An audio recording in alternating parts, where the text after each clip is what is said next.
Criei-a, no entanto, como sendo minha própria filha, suspirou Cláudio, querendo falar para si mesmo. Filha.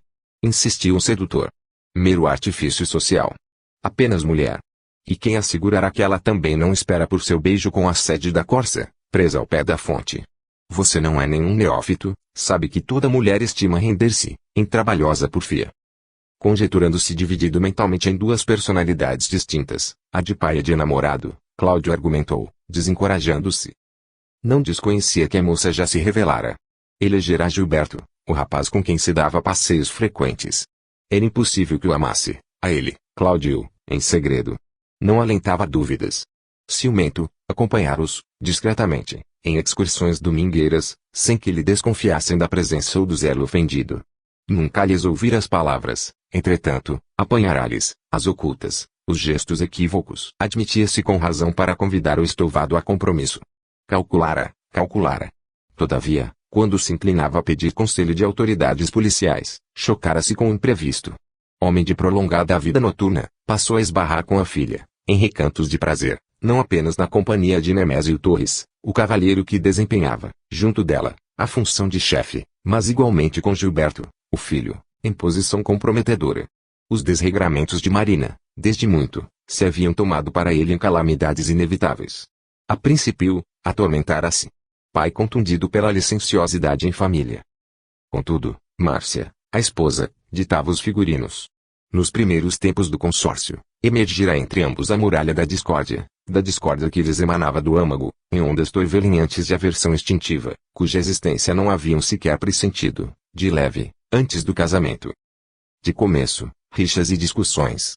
Depois, a indiferença, o cansaço total um do outro. Aventuras unilaterais. Cada qual em seu caminho. Marina, evidentemente, seguira a trilha materna. Desligara-se dele. Classificava a filha, em seu juízo de homem, por mulher livre, contudo, tolerável no lar, enquanto exercesse a profissão que lhe assegurava sustento às fantasias. Em casa, habitualmente reuniam-se à mesa, a esposa, Marina e ele, a feição de três animais inteligentes, dissimulando o desprezo recíproco, através da convenção a do xiste. No conceito dele, porém, Marita definia-se à parte. Flor no ramo espinhoso daqueles antagonismos flagelantes. Afastara-a, intencionalmente, na direção do serviço. Inventara meios de obrigá-la a tomar refeições em Copacabana, para que as picuinhas do círculo doméstico, no Flamengo, não lhe torturassem o espírito. Espiava-lhe os passos, ouvia-lhe os chefes. Uma vez instalada no exercício da nova condição, ele mesmo, quanto possível, manter-lhe a independência. Amando-a com entranhado carinho mesclado de egoísmo tirânico, feriam-lhe as humilhações que a esposa e a filha não regateavam a ela, no trato mais íntimo. Queria para ele, com a ternura de um pombo e com a brutalidade de um lobo. Não concordava-lhe dessem a beber afronta ou sarcasmo. Tais atitudes acabaram revestindo-a de liberdade mais ampla, que Marita utilizava no culto afetivo a Gilberto, de vez que, por vocação, se distanciava de festas. Márcia e Marina, sempre mais absorvidas nas extravagâncias em que se inculcavam por duas irmãs doidivanas, nem deram por isso. A ausência dela como que as aliviava de um peso. Certificando-se de que não lhe dobrariam o caráter, acusavam-se felizes por não serem induzidas a suportar-lhe a fiscalização. Embrenhado nos raciocínios que lhe derivavam, rápidos, do ligeiro autoexame, sob o controle do vampirizador que o influenciava, recordava-se Cláudio de que há muitos dias concluíra que Gilberto não hesitava em vir as duas moças, e, depois de refletir maduramente, resolvera silenciar. Não seria conveniente sopesar as próprias vantagens. Denunciar Marita por jovem ultrajada redundaria em arredar-lhe a confiança. Apontar Marina no páreo significava insultar a filha adotiva, aplicando-lhe temíveis lesões de ordem moral. Diloso, deixava o tempo correr, achando preferível, a seu ver, fosse Marita machucada pelas circunstâncias. Quando se voltasse para ele, fatigada e desiludida, convertê-la-ia, talvez sem dificuldade, na amante a que aspirava. Engodado pelo interlocutor que lhe era invisível, enfileirou as reflexões apressadas que lhe vinham à mente. No entanto, assoprado agora por ele, deixava-as iludir por imaginosa expectativa, formulando-se outra espécie de inquirições. Envolvido nas sutilezas do obsessor, esmerilhava o próprio íntimo, tentando saber se estava sendo inspirado com segurança naquela hora. Andaria enganado? Acaso, Marita entregar-se-ia a Gilberto, pensando nele, Cláudio, de quem se afastava por escrúpulos de consciência. Semanas havia, fizera-se a jovem mais esquiva. Estranhara. Dar-se-ia o fato de recolher-lhe telepaticamente as apreensões ou deliberar a fugir-lhe, de propósito, a fim de ocultar a simpatia amorosa que, possivelmente, lhe impelia o coração de mulher a querê-lo. Ele mesmo fornecia ao perseguidor a argumentação com que se lhe arruinava a resistência. Até ali, trancara, bem ou mal, diante da jovem, os sentimentos que lhe transbordavam do peito. Não chegara, porém, aos limites do enigma. Caber-lhe-ia sofrear-se até a loucura. O hipnotizador, em cujo semblante se podia ler a desmesurada sede de volúpia, sorriu, satisfeito, e sussurrou, mentalmente, ganhando preponderância. Cláudio, compreenda. Iniciativa, em assunto de amor, não é passo feminino. Velho rifão, laranja à beira de estrada não tem preço. Disse um filósofo, prazer sem conquista é bife sem sal. Adiante, adiante. Esquadrinhando o imo do companheiro, a caça de recursos com que o próprio Cláudio lhe pudesse fortificar a posse magnética, o obsessor, por segundos, cravou nele olhar penetrante. E, de certo, exumando-lhe as desrespeitosas ilusões em matéria de ligação afetiva, que ele, Cláudio, embutira na cabeça, desde menino, começou a martelar: cigarro. Lembre-se do cigarro e da boca. Manita é mulher igual às outras. Cigarro, cigarro na vitrina. Cigarro, cigarreira, piteira e charuto não escolhem comprador. A carne é flor desabrochada na terra do espírito, só isso. O cultivador não sabe o que seja a formação essencial do canteiro, tanto quanto desconhece o que está no fundo da planta. Proclamava Salomão que tudo é vaidade, acrescentamos que tudo é ignorância. Entretanto, na superfície das situações e das coisas, é possível enxergar claramente. Flor que ninguém colhe é perfume que se perde. Hora de amor desaproveitada vem a ser pétala no estrume.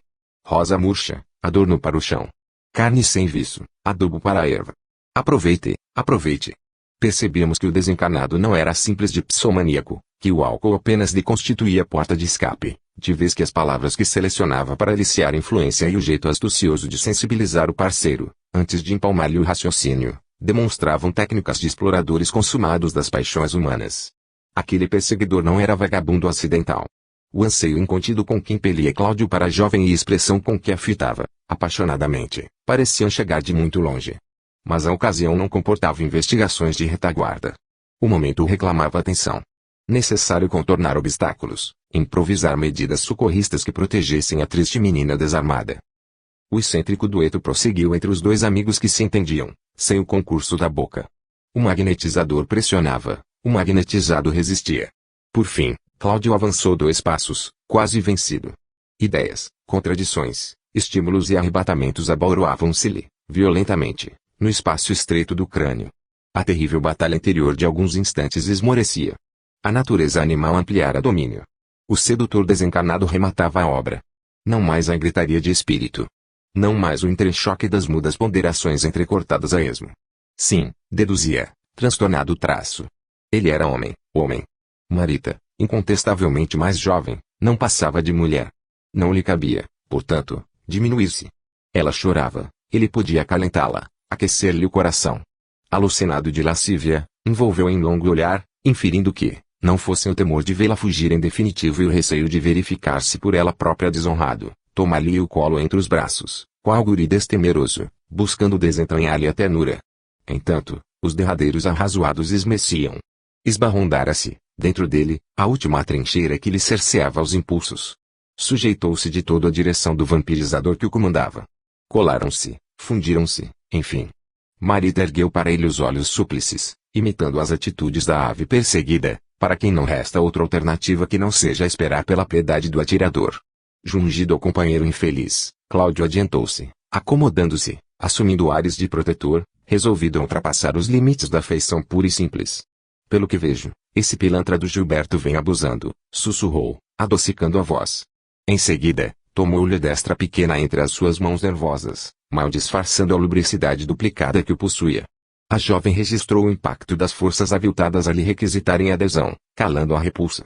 Escutara o apontamento, num misto de estranheza e revolta, mas, reprimindo-se, passou a responder, esforçando-se por desculpar o rapaz e atribuindo a seu desmantelo emotivo. Entretanto, à medida que o pai adotivo dilatava a liberdade das atitudes, apagava-se-lhe a energia para a conversação, até que silenciou, como se o interesse, ao redor do problema, houvesse desaparecido de chofre.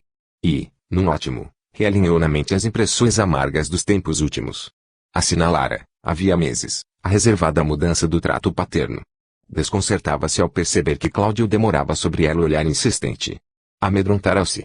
Reagira, porém, energicamente, contra si mesma. Consagrava-lhe o respeitoso amor de filha reconhecida e não lhe cabia conspurcar sentimentos semorem mantidos imáculos, desde a intimidade da infância. Opusera-se à suspeita. Lutara, não queria aceitar-se visada por ele, sob a inspiração de qualquer propósito menos digno. Ainda assim, por mais brandisse argumentos contra si própria, inexplicável sensação advertia-lhe o espírito, exortando-o a policiar as maneiras com que Cláudio agora a cercava. Pelos motivos mais fúteis, exagerava cuidados, multiplicando frases de dúbio sentido. Torturada pela dúvida, afirmava sua desconfiança e desdizia-se, intimamente. Naquele instante, porém, o instinto de defesa sentenciava a prudência, segredava-lhe vigilância. Pressentindo, em espírito, a presença do outro, arregimentou, sem querer, todas as suas forças na posição de alarme. O contacto de Cláudio comunicava-lhe insegurança. Batia-lhe o coração desritmado, ao sentir-o ensaiando meios de enlaçar-se a ela, ávido de carinho. Não negue, filha, entaramelou-se o pai, um tanto trêmulo traço. Não desejo contrariá-la, mas venho analisando. Você não nasceu para esse meninão caprichoso. Compreendo você. Não sou apenas seu pai pelo coração, sou também seu amigo. Esse rapaz. Marita cobrou a Ninue, antecipando-se-lhe as ilações reticenciosas, explicou ingenuamente que amava Gilberto, que lhe hipotecava a confiança, que o pai estivesse tranquilo, e acentuou, sorrindo quase, que as lágrimas daqueles minutos não se reportavam a qualquer desgosto e sim à indisposição orgânica indefinível. Deduziu, de relance, que seria justo desvelar-lhe mais ampla zona da alma, anulando mal-entendidos no nascedouro, e, intencionalmente, prosseguiu confidenciando, a expor-lhe, com lealdade, a expectativa com que aguardava o anel esponsalício, determinada a medir as reações de Cláudio, a fim de orientar, sem tergiversações, a própria conduta. Atrapalhava-se, todavia, ao consignar-lhe a indignação pintada no rosto. Na meia-luz do quarto, podia ver-lhe a face congesta, nos esgares da ira. Compreendeu que a borrasca naquele espírito voluntarioso se mostrava prestes a estalar, no entanto, continuou apresentando razões para colher reações. E a explosão do interlocutor não se fez demorar. Cerrando os punhos, Cláudio cortou-lhe a conversa, exclamando, irritado, percebo, mas não precisa amassar-me. Estimo, porém, que você me conheça melhor o devotamento. Avançando na intimidade, qual se aspirasse a enredá-la no próprio hálito, continuou, agindo por si e pelo outro, na queixa primorosamente lavrada, filha, é necessário que você me ouça, que me entenda. E, assaltando-lhe a emotividade para esbater-lhe a resistência, você não desconhece o que sofro? Imagine a tragédia de um homem que morre, a pouco e pouco, desolado, sozinho. De um homem que dá tudo, sem nada a receber. Você cresceu, vendo isso. Infelicidade, solidão. É impossível que não se contua. Esta casa é meu deserto. Chego esfalfado, diariamente, sem achar mão amiga. Márcia, embora quarentona, vive de jogatinas e festas. Você está moça, inexperiente, mas deve saber. Desculpe meu desabafo, mas os próprios amigos me lastimam o drama. Estará você em condições de avaliar os conflitos de um pobre diabo algemado à companheira de vida irregular? Ela, porém, não me fere com isso. No começo, o corte sangrava, mas coração calejado não sente. Habituei-me a detestá-la. Dar-lhe o dinheiro que exige, para que suma depressa, é hoje o que me consola. Por outro lado, Marina, cujo afeto poderia proporcionar-me algum reconforto, faz empenho de humilhar-me com a própria devassidão. Sou um homem falido. Dias surgem, nos quais me reconhece o palhaço mais desditoso da terra. Nesse ponto, sob o governo do obsessor, a voz de Cláudio entravara-se na garganta. Alterara-se de todo, comovido na aparência. Com isso, amulgara-se a jovem, sinceramente compadecida, e, concluindo que atingir o alvo a que se propunha, acrescentou, exaltado, só você, somente você me prende ao lar infeliz. Ainda agora, o banco me propôs excelente comissão em Mato Grosso, entretanto, pensei em você e desisti. Por você, filha, tolero os insultos de Márcia, as ingratidões de Marina, os dissabores da profissão, os aborrecimentos cotidianos. Conseguirá você compreender-me? A moça suspirou, diligenciando expulsar de si as vibrações de sensualidade com que a dupla lhe envolvia a cabeça, e falou, calma, sim, papai, entendo as dificuldades que são nossas, repetiu ele, ganhando novas energias para chegar à meta a traço. Sim, minha filha, as dificuldades são nossas, mas é preciso que você saiba que nossas também devem ser as esperanças e as alegrias. Anseio pelo instante em que você me veja não exclusivamente por pai. Atentando no olhar da infortunada menina em que se tocara de imenso espanto, acentuou num supremo esforço por revelar-se. Marita, pareço um velho, mas você me faz jovem. O coração é seu. O obsessor, com trejeitos de lascívia, prelibava o lance final. Marita, no entanto, percebendo a intenção inequívoca do homem apaixonado, que arrojava o rosto maduro e bem tratado sobre o dela, intentou recuar. Não, gemeu, suplicante, ao sentir-lhe o hálito. Cláudio, porém, cujas forças jaziam somadas à valentia do outro, enlaçava-lhe o busto, copiando o procedimento de um jovem mal comportado. Qual se houvéramos combinado previamente a defesa. Neves e eu saltamos na direção dela, ofertando-lhe as mãos, para que pudesse arrancar-se, e a vítima, querendo apoiar-se nos próprios recursos, conseguiu levantar-se num prodígio de ligeireza, estacando, à frente dele, que a fitava, agora, com a expressão desconfiada de um animal repentinamente ferido. Papai, não me faça mais infeliz. Oprime a humilhação. O dono da casa, ao impacto da recusa imprevista, pareceu desligar-se do amigo desencarnado, lembrando a fera que se desvencilhasse, de inopino, do encantamento mantido pelo domador. Entretanto, o parceiro trazia uma carga de paixão vigorosa demais para desistir facilmente. Retomou, impetuoso, o próprio domínio, a ponto de antepor a máscara fisionômica ao semblante de Cláudio. Cerrava os punhos, despedia cólera letal. Estabelecia-se pavoroso conflito na mente de cada um. Num deles, o desapontamento e o desespero, no outro, a malignidade e a agressão. O pai adotivo, carregando o estranho fardo de angústia, mesclada de revolta, incapaz de compreender os sentimentos contraditórios que o faziam avizinhar-se da loucura, passou a clamar, inconsiderado, isso é a explosão de muitos sofrimentos acumulados. Fiz tudo para esquecer e não pude. Que fazer com esta inclinação que me arrasta? Sou palha no vento, minha filha. Desde que a vi menina, carrego esta ideia fixa. Se eu fosse religioso, diria que um demônio mora dentro de mim. Um demônio que me atira constantemente sobre você. Em sua presença, quero pensar em você, como sendo minha filha, crescida em meus braços e não posso. Li muitos livros de ciência para saber o que se passa, mas o enigma continua. Quis procurar um médico, entretanto, senti vergonha de mim próprio. É só você que eu vejo em tudo. Odeio Márcia, desprezo Marina. Tenho acalentado a esperança de uma viuvez que nunca chega, a fim de oferecer-me a você, sem condições. Tenho ciúmes que me afogam a alma em labaredas. Detesto esse rapaz leviano, inconsciente. A voz de Cláudio amaciara-se, adquirindo tom lacrimoso. Identificava-se-lhe o abalo sentimental. O perseguidor duplicou em desprezo tudo o que lhe exprimia em emotividade, provocando inesperada reviravolta.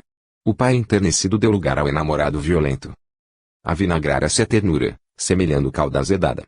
Revelando súbito transtorno, deitou à filha adotiva um olhar de escárnio, traumatizando-a de horror, a esbravejar, dementado. Não posso humilhar-me assim. Você sabe que não sou nenhum tonto. Há 15 dias, acompanhei vocês dois a Paquetá, sem que me vissem. Segui-lhes o passo descuidado e feliz, como se eu fosse um cão escoiciado pelo destino. Ao cair da noite, vi quando vocês dois se enlaçaram, trocando promessas e falando bobagens, na ribeira. Arrastei-me num matagal e vi tudo. Desde então, enlouqueci. Pelo jeito, vocês andam acanalhados, há muito tempo. Você, que eu supunha intangível, entregue a um menino doido. Ingênua. Julga que não tenho motivos para expulsá-la. Você imagina que me falta coragem para chamar às contas esse idílio de papai rico? Alterando o tratamento paternal de que se valia, rugiu, brutalizado, Marita, fique sabendo que você agora não é mais criança. Você é apenas mulher, não passa de mulher. A jovem soluçava. Reconhecendo-se descoberta nas mais íntimas nuances da conduta impensada, não ousava erguer a fronte. Neves, incapaz de remover o próprio assombro, abeirou-se de mim, resingando. Você está vendo? Este homem será louco ou desbriado.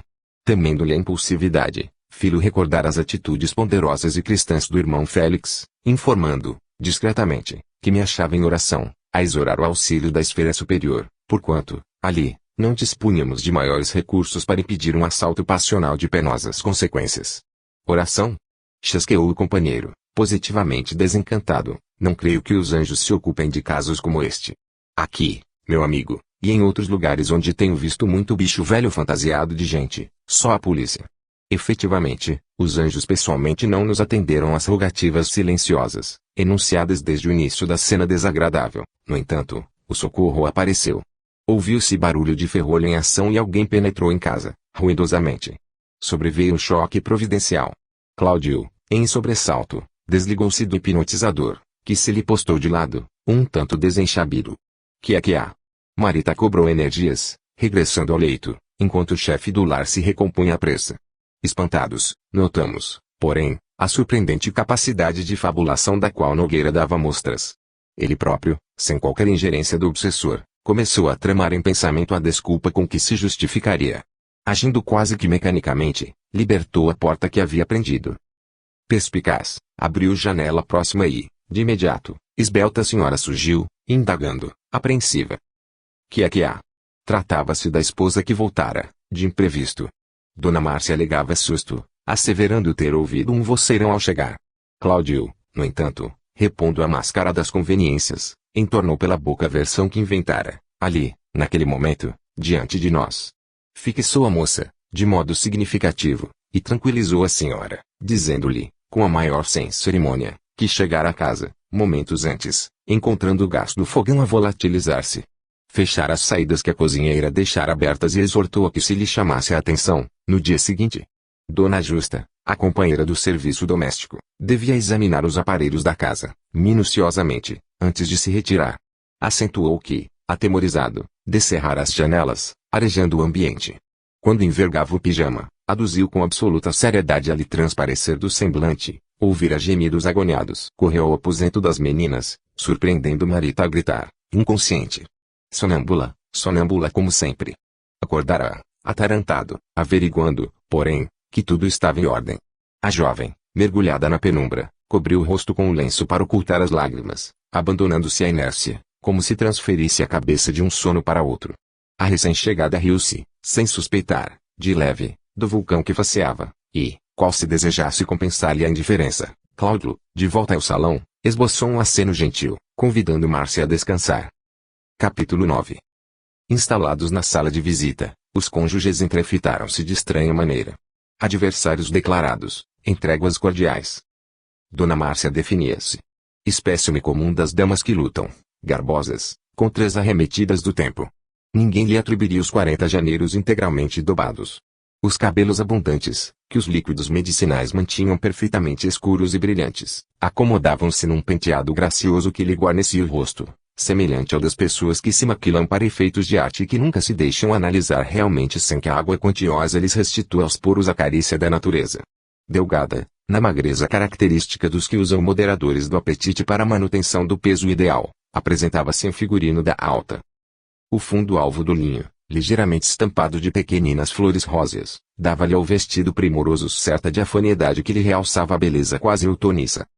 Era a mesma criatura das telas mentais de Marina, exibindo-se, porém, de modo diverso, espécie de livro, claramente identificável, mas exposto numa encadernação mais viva e mais rica. Pela herança e pela convivência, talhara, sem dúvida, o aspecto da filha única, porquanto, sentada agora, lembrava a Marina em todos os traços, conquanto muito mais asserenada e amadurecida. Longe de aparentarem a verdadeira condição de mãe e filha, podiam ser interpretadas à conta de irmãs, salientando-se que Dona Márcia se revelava talvez mais simpática, pela brandura estudada dos gestos. Via-se-lhe com tranquilidade o sorriso espontâneo, sorriso, no entanto, que mostrava o engenhoso artifício dos que se distanciam deliberadamente dos problemas alheios para que não lhes constituam impeçam ao avanço. Doçura trabalhada do egoísmo atencioso, pronto a sorrir, nunca a se incomodar. Ainda assim, os olhos, os olhos traíam-lhe a alma sibilina. Fisgados no esposo, pareciam interessados em agarrar-lhe as mínimas reações, em proveito próprio. Ela não aspirava a conhecer qualquer vestígio da conduta dele, anelava encobrir-se. Serena e bem posta, renteando o marido, dava a impressão de um viajante hábil, preocupado em laquear o guarda-barreira, a fim de seguir, incólume, caminho adiante, sem largar as aquisições clandestinas.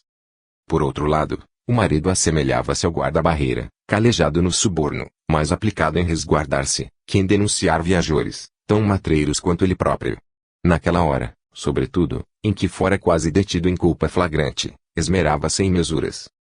Amodorrava-se para ouvi-la, com a pachorra de um cão astucioso que parasse de caminhar, atento às falcatruas do gato. Para Cláudio, em tal circunstância, valia estudar tudo, ouvir tudo. Afinal, aquilo era inevitável. Márcia chegara ao quarto de Marita num momento psicológico imperioso esfumar-lhe qualquer dúvida ocorrente, à custa de uma tolerância que não mais praticava, desde muito. Para isso, estirava-se, ali, sossegado e complacente. Nos dois, porém, flutuava a desconfiança recíproca. Duas bocas que se entendiam, duas cabeças que discordavam uma da outra. Cada frase vinha pré-fabricada na garganta, dissimulando o pensamento. Adocicando a voz, a esposa comentou os aborrecimentos no bufete do baile beneficente em que havia funcionado. Muita gente. Alguns jovens embriagados, forjando obstáculos. Garotos furtando. Por tudo isso, estafara-se. Desconfiando que o marido, não obstante mostrar-se quase afetuoso, não se inclinaria à longa conversação, quis reter o momento raro, tornando-se mais terna. Afável, estendeu-lhe prateada carteira. Cláudio agradeceu. Não queria fumar. Ela, no entanto, bateu, várias vezes, a ponta do cigarro, de encontro à pequenina bolsa metálica, fez fogo num isqueiro diminuto, e, após envolver-se em baforadas, relaxou-se na poltrona, sugerindo a intenção de exprimir-se mais à vontade. Imagine você, aduziu, cuidadosa traço, que embora o sarau esteja longe de terminar, larguei tudo. O leilão de prendas esperava por mim, quando senti um constrangimento esquisito. Tive medo. Passei minhas obrigações para Dona Margarida e voltei. Atormentava-me, supondo houvesse algo atrapalhado em casa, alguma ligação elétrica esquecida, a presença de algum malfeitor. Vejo, porém, que você talvez tenha tido o mesmo palpite e chegou antes, retificando o fogão. Felizmente, tudo passou. Mesmo assim, reconheço que o meu regresso foi providencial, pois, desde muitos dias, venho espreitando um momentinho em que você esteja calmo e bem-humorado, como agora, para tratarmos, juntos, de assunto sério. Coisa que nos toca de perto, que não posso decidir sem você. Neves e eu notamos, para logo, o regime de choques e contra-choques em que respiravam aquelas duas almas adversas, aprisionadas socialmente uma à outra, por exigências da aprovação. Inferindo que a companheira se lhe aproveitaria da benevolência eventual para chamá-lo a questões de responsabilidade, Cláudio despiu a máscara afetiva com que a brindara, de início, e, taciturno, colocou-se em guarda. Do sorriso, tornou ao sobressenho. Fino sarcasmo tisnou-lhe os modos. Comandou a palavra, buscando, em vão, disfarçar o azedume. Afirmou-se fadigado, alegou esgotamento adquirido em horários de serviço extra e rematou, pedindo à esposa resumisse, quanto possível, o que tinha a dizer-lhe. Queria ler, pensar, refazer-se. A esposa fingiu não ver o olhar irônico que ele lhe endereçava e começou referindo-se ao cansaço de que se sentia possuída. Possivelmente, ele próprio o ignorasse, entretanto, submetera-se a vários exames, por solicitação do ginecologista. Desde muito, atravessava as noites em claro, sofria palpitações, sufocações, sensação estranha de peso, calores no peito. O médico acreditava em menopausa precoce e receitara. Ela, contudo, supunha-se depauperada, neurastênica. Exauria-se nos problemas domésticos. A arrumadeira despedira-se. E, desde que se fora, via-se obrigada a passar roupa, encerar, e, de certo modo, auxiliar no fogão para que Dona Justa não esmorecesse. O conserto da geladeira custara um dinheirão. As contas, no fim do mês, haviam aumentado. Marina trouxera 2 gratificações que recebera em serviço extraordinário, mas, ainda assim, estava onerada. Tinha necessidade de 15.000 cruzeiros. Nesse tópico da entrevista, o interlocutor fitou-a, sarcástico, e indagou, é só? A interrogação, carregada de zombaria, pairou no ar da mesma forma que uma chicotada cortante. Dona Márcia emudeceu, ao impacto da desconsideração inesperada. O marido não dispensara sequer a mínima atenção aos padecimentos orgânicos de que se queixara. Desconhecia-lhe, de propósito, os achaques. Enquanto relacionava aos incômodos de que se via acometida, assustara-se ao divisar-lhe a dura expressão dos olhos frios. Conhecia aquela atitude gelada de profundo desdém. Ao passo que se lamentava, tinha a impressão de que ele, Cláudio, lhe perguntava em pensamento, por que não acaba você de morrer? Em outras ocasiões, chegara a anunciar semelhante inquirição, com palavras redondas, claramente pronunciadas e repetidas. Por que tanto ódio? Indagava a si mesma. Não contava receber uma ternura que os atritos incessantes haviam incinerado entre ambos, contudo, cria-se com direito ao pequeno retalho de acatamento. Se ele adoecia, de leve, conquanto não o amasse, vigiava-lhe a cabeceira. Zurzia o clínico da família pelo telefone. Todas as providências à hora. Entretanto, ao referir-lhe o tratamento que reputava importante, a fim de evitar uma cirurgia comprometedora, recebia 2 monossílabos secos que o marido lhe pespegava no rosto, como se a repelisse com dois calhaus. Persistindo o silêncio que se alongava, Cláudio fez menção de retirar-se. Contudo, a esposa frustrou-lhe o impulso, exclamando, agora irritadiça: não saia.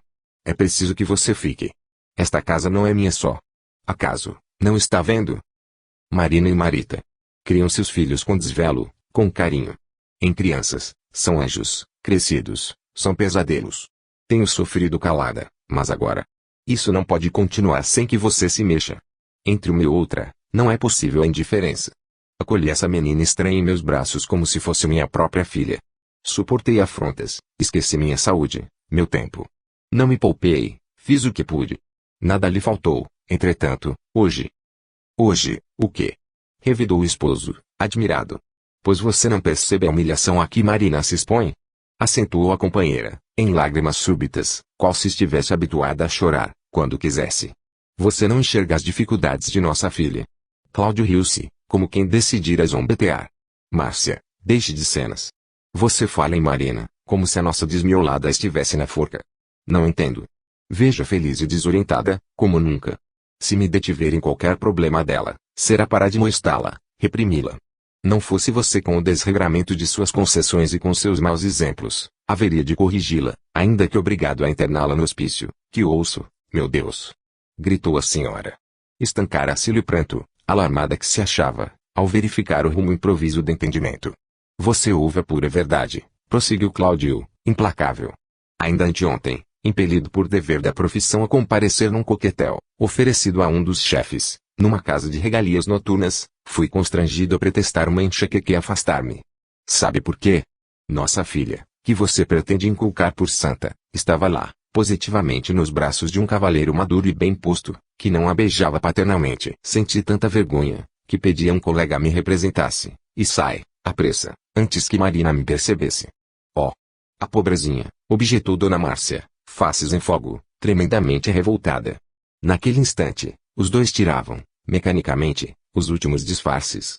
Postavam-se, em espírito, um à frente do outro, com rudez indissimulável.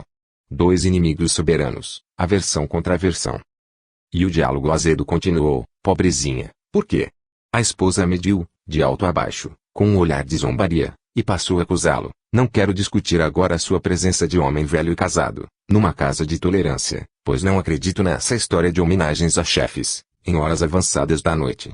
Você foi sempre imoral, indigno, mentiroso, mas, por amor à família, esqueço tudo isso, para que você conheça toda a situação. Refletindo na conveniência de sensibilizá-lo para os efeitos a que se propunha, Dona Márcia baixou calculadamente a escala de rispidez, abrandando a inflexão da voz que se tornara por demais agressiva. Cláudio, atenda, continuou quase melífluo a traço. Marina, obediente, nunca me ocultou a verdade.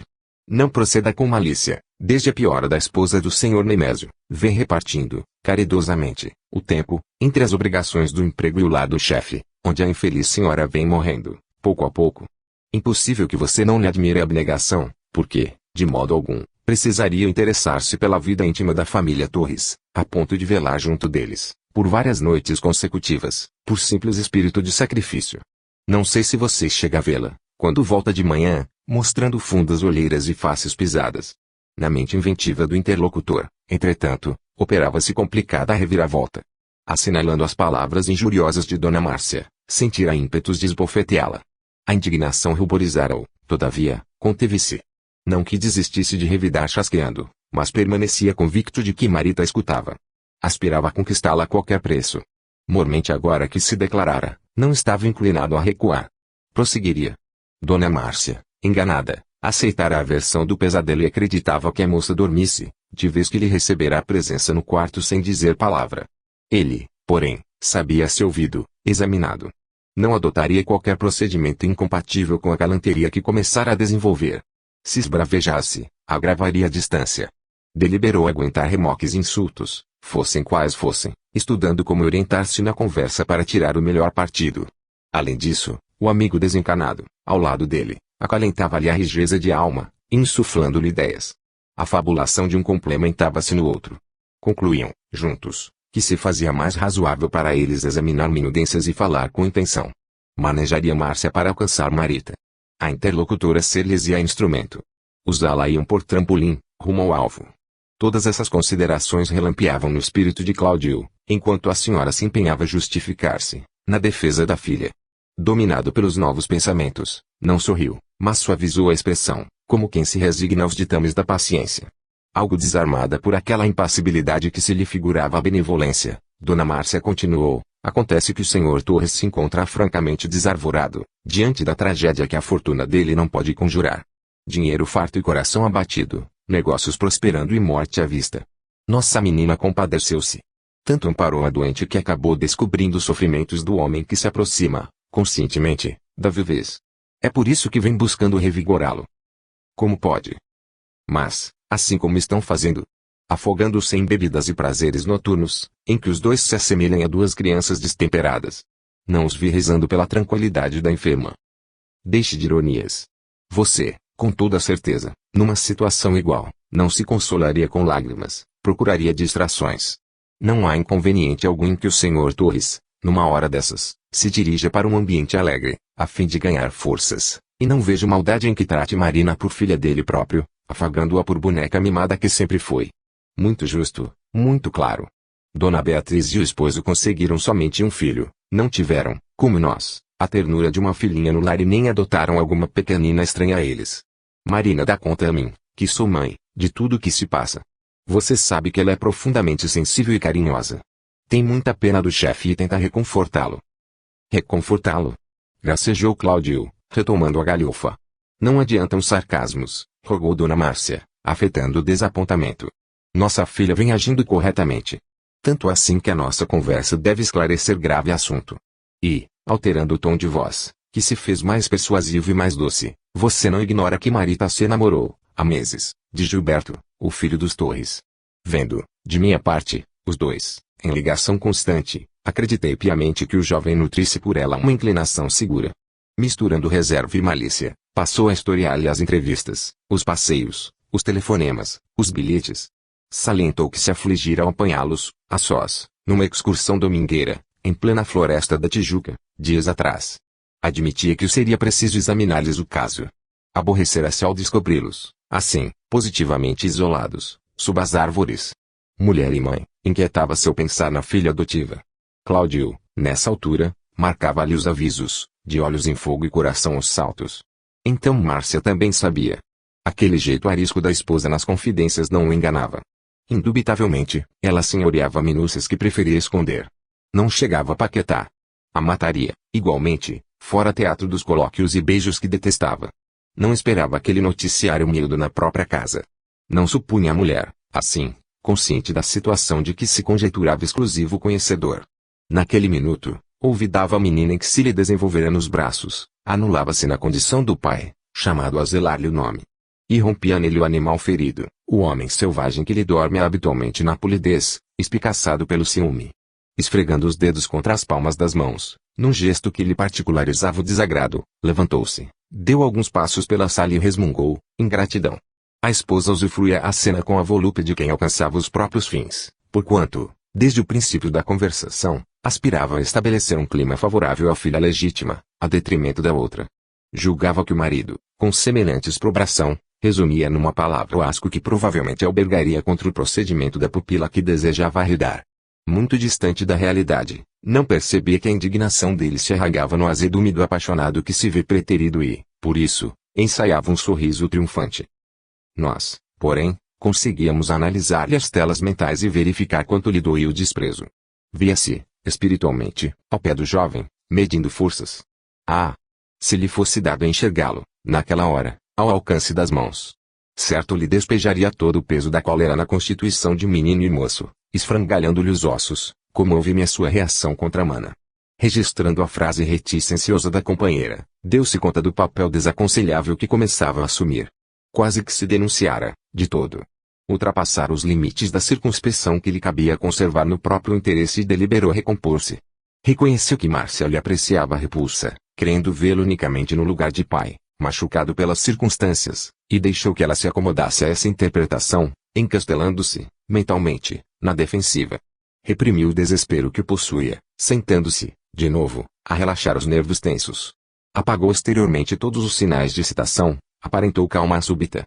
A senhora, que ambicionava amontoar vantagens para a filha, longe de imaginar-se iludida naquele jogo, em que marido e mulher se nos representavam dois parceiros astuciosos, nos golpes estudados um contra o outro, falou serena, presumindo controlar agora toda a situação. Sua atitude respeitável de pai me encoraja e me alegra.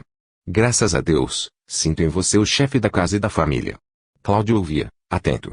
É necessário que você saiba, prosseguiu ela, que Gilberto não quer coisa nenhuma com Marita, que vive a derreter-se sem razão. O rapaz é apaixonado por Marina e tudo indica possibilidades de um casamento vantajoso, que não podemos jogar fora. O interlocutor ardiloso deduziu que chegara para ele a oportunidade da vingança.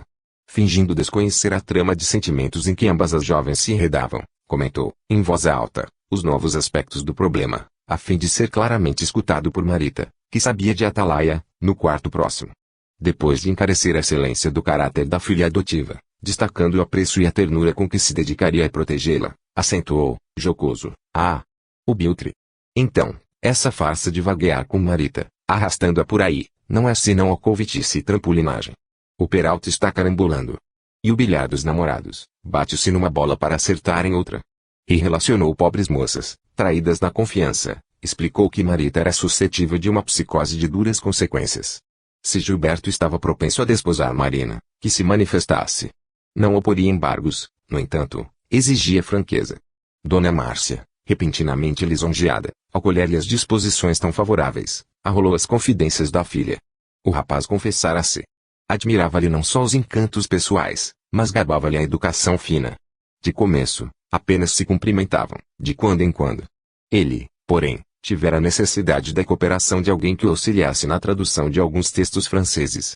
Marina expusera a competência adquirida, o trabalho realizado erigia-se em característicos tão primorosos que obtivera louvor na embaixada. Desde essa empresa, trabalhavam quase que unidos. Marina revelara-lhe que o próprio senhor Nemésio, sempre solícito, passara a nomeá-la por nora. Cláudio, assintosamente, dizia, de quando em quando. Márcia, não estou ouvindo bem, fale um pouco mais alto. A companheira, elevando sempre a modulação da voz, contou que os dois, embora a situação constrangedora da saúde de Dona Beatriz, no momento, traduziam poesias deliciosas de autores ingleses, marginando-as de trechos sentimentais que lhes expressavam a ternura recíproca, compondo lindo álbum cuja leitura lhe arrancara lágrimas de enternecimento. O amor entre ambos era claro como água. Indispensável apoiarem a filha, na concretização de suas esperanças. Afirmava-se confortada em reconhecer, a tempo, que a cultura de Gilberto não se compadecia com as deficiências de Marita, para quem o moço não seria, por isso, um partido feliz. Asseverava, convicta, que competia a ele, Cláudio, e a ela a orientação do assunto. Ponderou ainda que o auxílio dispensado por Marina a Dona Beatriz estreitara as relações entre os jovens, e, supondo o esposo agastado à vista de contrariedades prováveis para a filha adotiva, acrescentou, entre desabrida e chistosa, que Marita se arranjaria, na época oportuna. Inclinações de moças, problemas delas. O marido não acreditou em tópico nenhum do que ouvira. Pai, desiludira-se com a filha. As investidas noturnas pelos recantos boêmios, as maneiras inconfessáveis, no trato com o chefe de serviço, não lhe deixavam dúvidas. Ao revés, as notícias entusiásticas do mar se acordavam-no para realidades mais agressivas. Inferia que Marina andava sem escrúpulos entre o velho e o moço. De outro modo, na condição de esposo, não lograria embair-se. A companheira figurava-se-lhe a mulher desleal aos compromissos domésticos, mulher que ele mesmo plasmara com seus exemplos de homem refratário ao equilíbrio emotivo. Impossível queixar-se. Com a tarimba da sociedade menos digna, fizera-se Márcia astuciosa, cruel. Dissimulava para ganhar. Certamente, não lhe confiava quanto sabia. Estaria informada de todas as ligações escusas da filha com o Sr. Torres, tanto quanto ele próprio. Capearia as inconveniências, incentivaria, talvez, a leviandade com propósitos de lucro. Entretanto, aquele era o momento de atrair a confiança de Marita e, a face dessa razão que se lhe alteava no ânimo empedernido, calou a revolta e partilhou a farsa, afiançado confiar na menina que amavam por filha. Tentaria distraí-la, renová-la, e, de acordo com ela, Márcia, procuraria incluí-la num roteiro de turismo a Buenos Aires, para o qual fora convidado por amigos, no banco. Marita esqueceria.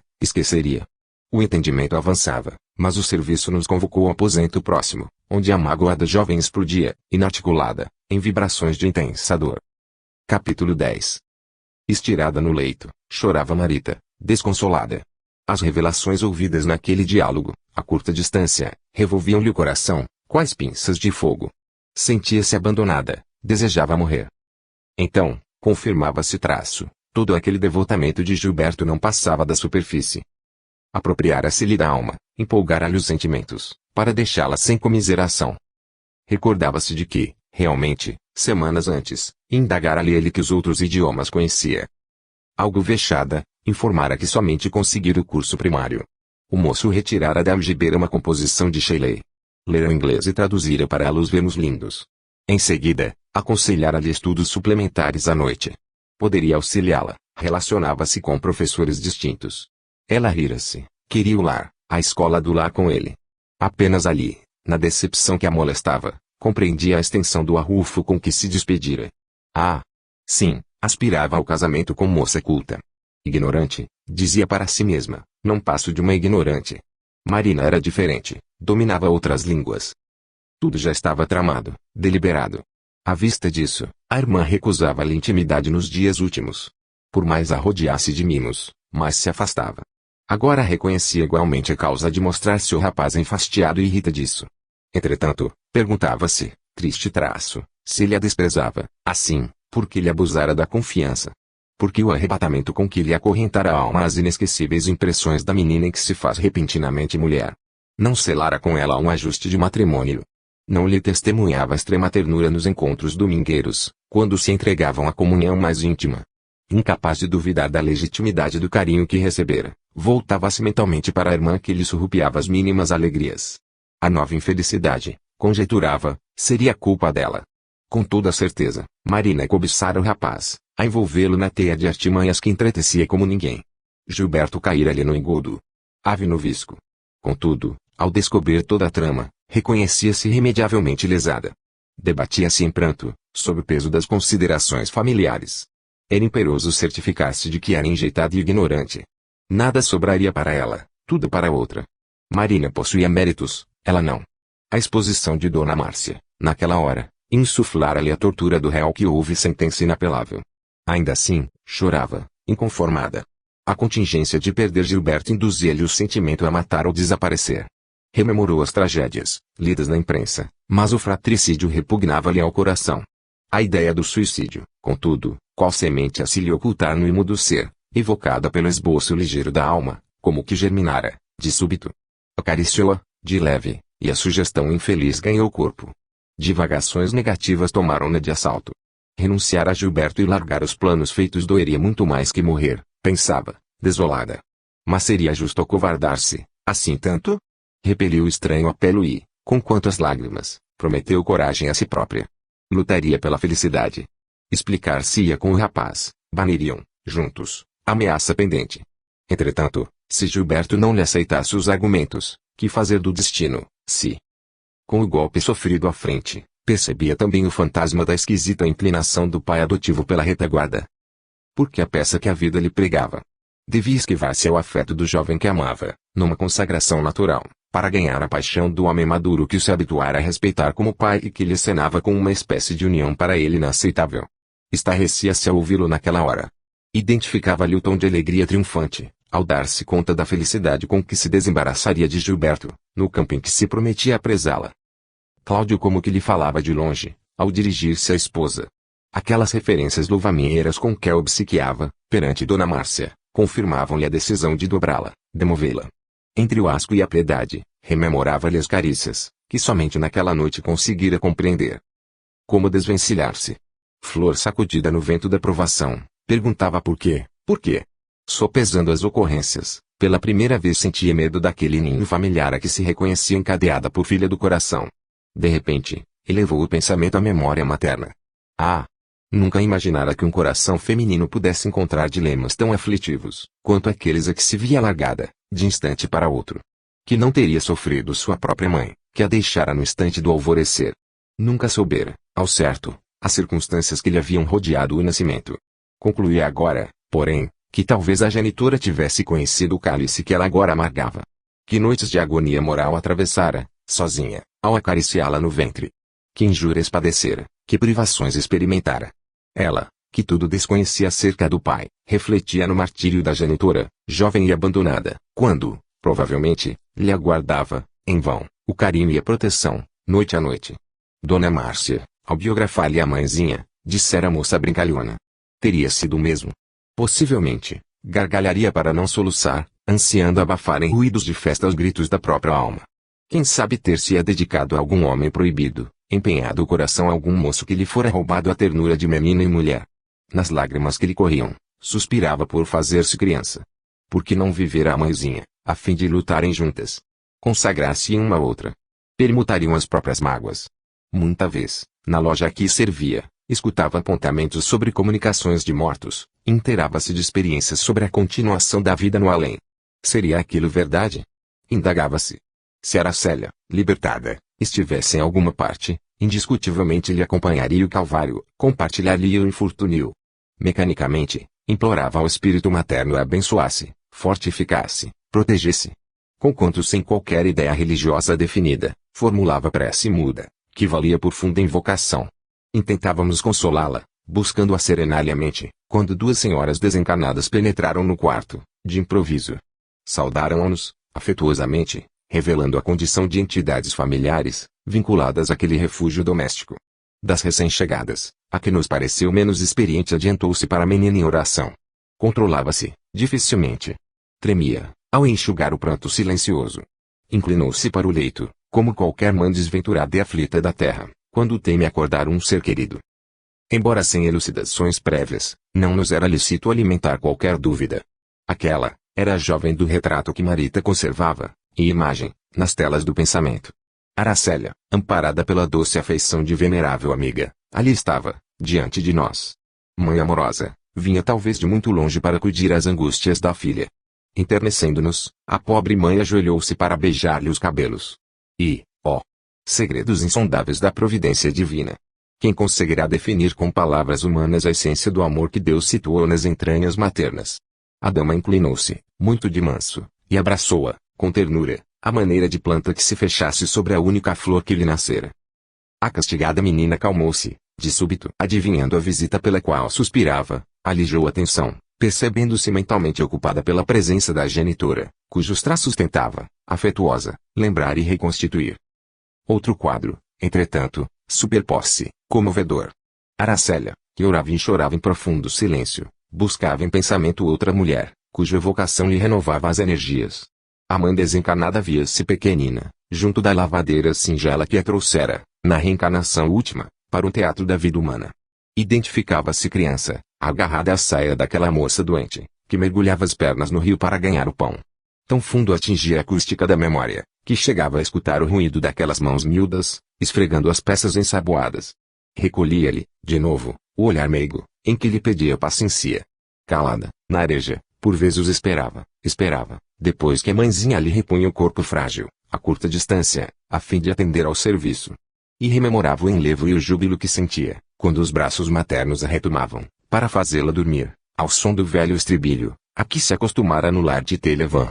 De olhos parados, como se buscasse, além, no espaço infinito, o colo agasalhante que o tempo arrebatara, assumiu nova posição, colocando a cabeça da jovem no próprio regaço e, emocionando-se até as lágrimas, qual se tivesse nos lábios aqueles lábios de mãe, humilde e enferma, que jamais esqueceria, Aracélia, em pranto resignado, cantou suavemente diante de nós. Lindo anjo de meus passos, descansa, meu doce bem, dorme, dorme nos meus braços, enquanto a noite não vem. Dorme, filhinha querida, não chores, encanto meu, dorme, dorme, minha vida, tesouro que Deus me deu. Qual se fora repentinamente magnetizada, Marita caiu em pesado sono. Isso feito, a senhora, que tutelava a companheira, atraiu-a brandamente de encontro ao peito, no manifesto propósito de consolá-la e, segurando-a, falou-nos, triste, irmãos, nossa Aracélia ainda não está em condições de amparar a filha. E, ajuntou, entre gentil e desapontada, perdoem-nos a interferência. Nós, as mães, em certas dificuldades, nada mais temos que alguma velha canção para dar aos nossos filhos. Em seguida, retirou-se, sustendo Aracélia, que se lhe refugiara nos braços, soluçando. Ainda não nos refizéramos da emoção, quando vimos Marita, em espírito, afastar-se do corpo denso, guardando a inquietação da criança que anseia inutilmente pelo calor materno. Qual ocorre, porém, a maioria das criaturas encarnadas, no plano físico, mostrava lucidez oscilante, insegura.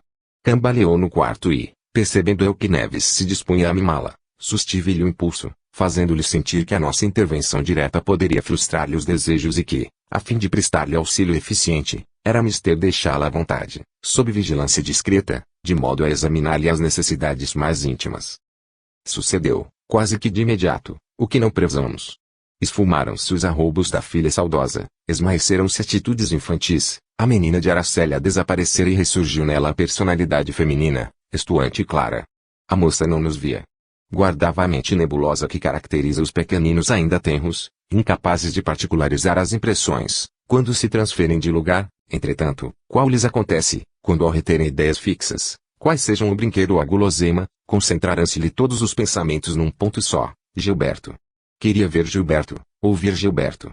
Semelhantes impulsos a se lhe conglomerarem na cabeça, repetidamente emitidos, galvanizavam-lhe a vontade, revestindo-lhe o pensamento de uma certa clareza, que a favorecia, porém, tão só na direção dos seus anseios de mulher. Essa penetração parcial como que lhe conferia agora seguro apoio íntimo, e Marita, figurando-se no senhora de si, conquanto absolutamente presa ao desejo ardente em que se obstinava, largou o aposento e, descendo os largos trechos da escadaria que contornava o elevador, deixou para trás o enorme edifício, qual sonâmbula, magnetizada pelos próprios reflexos. Seguimo-la, atentos, não obstante confiando-a à própria discrição. Cabia-nos estudar-lhe os ímpetos extrovertidos, consultar-lhe as inclinações. Não tivemos, todavia, qualquer dificuldade para adivinhar-lhe o rumo. Em tempo reduzido, a filha adotiva de Cláudio alcançou a residência de Nemésio, que já se nos fizera conhecida. Na certeza instintiva de quem se interessa a determinada pessoa, pelos recursos do olfato, sem atender a quaisquer convenções de forma e números, avançou casa adentro, acalentando a imagem de Gilberto, que lhe substancializava o pensamento dominante. Impulsionada pelas percepções indefiníveis da alma, demandou amplo dormitório, localizado nos fundos da moradia, e, sem que nos fosse possível avaliar, de pronto, a resolução de garantir-lhe a liberdade, a fim de analisar-lhe as reações, sobreveio ao choque doloroso. Naturalmente sobressaltados, apenas conseguimos ampará-la pela retaguarda.